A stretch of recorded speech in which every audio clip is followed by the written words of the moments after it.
কারবালা ওয়াকফ estate নিয়ে ফের বিতর্ক, প্রশাসনের ভূমিকা নিয়ে প্রশ্ন। ঐতিহ্যবাহী কারবালা ওয়াকফ এস্টেট নিয়ে ফের উত্তেজনা। অভিযোগ 2006-07 সালে প্রশাসনের মদতে 128টি অবৈধ দোকান নির্মাণের পর এবার সেই দোকানের অবৈধ দ্বিতল ভবন তুলছে জেলা পরিষদ।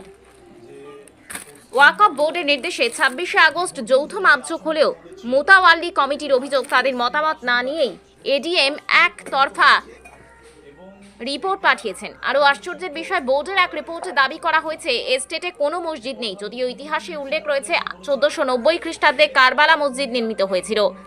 আজ এক সাংবাদিক সম্মেলনে কনস্টিটিউশন প্রোটেকশন ফোরাম ও বিভিন্ন দলের নেতৃত্ব উপস্থিত ছিলেন। সেখানে ওয়েলফেয়ার পার্টির রাজ্য সাধারণ সম্পাদক মাহফুজুর রহমান অভিযোগ করেন, সুপ্রিম কোর্টের স্থগিতাদেশ থাকা সত্ত্বেও প্রশাসন ক্ষমতার অপব্যবহার করছে আর সরকার ওয়াকফ বোর্ড সম্পূর্ণ নীরব। ওয়েলফেয়ার পার্টির স্টেট জেনারেল সেক্রেটারি আজকে কনস্টিটিউশন প্রোটেকশন ফোরামের পক্ষ থেকে এসছি এবং ইমতিয়াজ ভাই আপনাদের সামনে বললেন বক্তব্য, আমি সেইগুলো রিপিটেশন না করেই দুটো কথা বলতে চাইছি যে পশ্চিম বাংলায় দীর্ঘদিন ধরে এই আশঙ্কা আমাদের ছিল।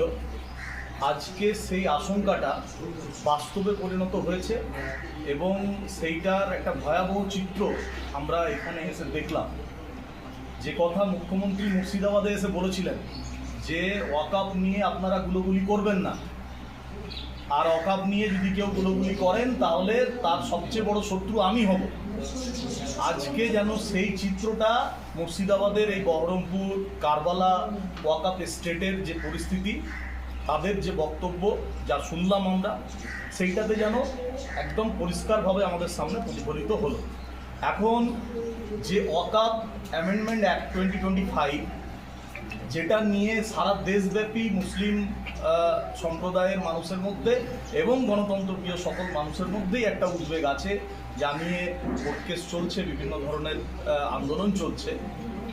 সেই জায়গা থেকে আমরা আজকে এখানে বলতে পারি যে পশ্চিমবাংলায় ওয়াকফ অ্যামেন্ডমেন্ট অ্যাক্ট 2025 লাগু হওয়ার আগেই যা আমি সিলসিলা শুনলাম 2006-07 থেকে শুরু করে এইটা চলছে এবং 2014 সালের একটা রিপোর্টও ওনারা পেশ করলেন। তার পরবর্তীতে যে ওয়াকফ বোর্ডের ভূমিকা এবং এখানে যে মুর্শিদাবাদ জেলা পরিষদ যে ভূমিকা রাখছে, তাতে এরা সেই অ্যামেন্ডমেন্ট অনেক আগেই করে ফেলেছে এবং এই যে ডিসপিউট তৈরি করা, যেখানে মূলত জেলার মানে প্রশাসন, এডিএম জেলা পরিষদ, তারা হুমকি দিচ্ছেন এবং বিভিন্ন ধরনের মানে প্যাচ পয়দা করছেন, তাতে এটা স্পষ্ট।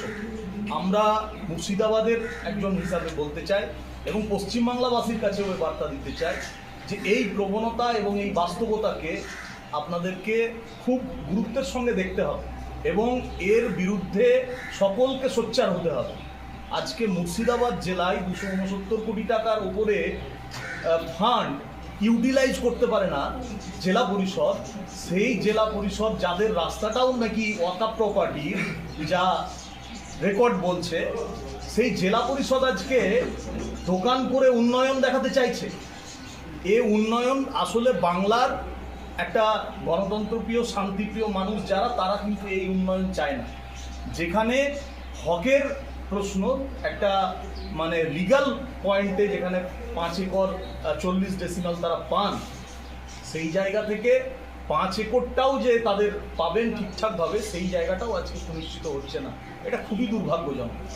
আগামী দিনে আমি সরাসরিভাবে বলবো যে রাজ্য প্রশাসন তথা মমতা বন্দ্যোপাধ্যায় এ ব্যাপারে সক্রিয় ভূমিকা নিন। ওয়াকফ বোর্ডের দায়িত্বশীল যারা আছেন তারা সচেতনভাবে ভাবুন, কারণ মানুষ কিন্তু এই জিনিসগুলো দেখছে।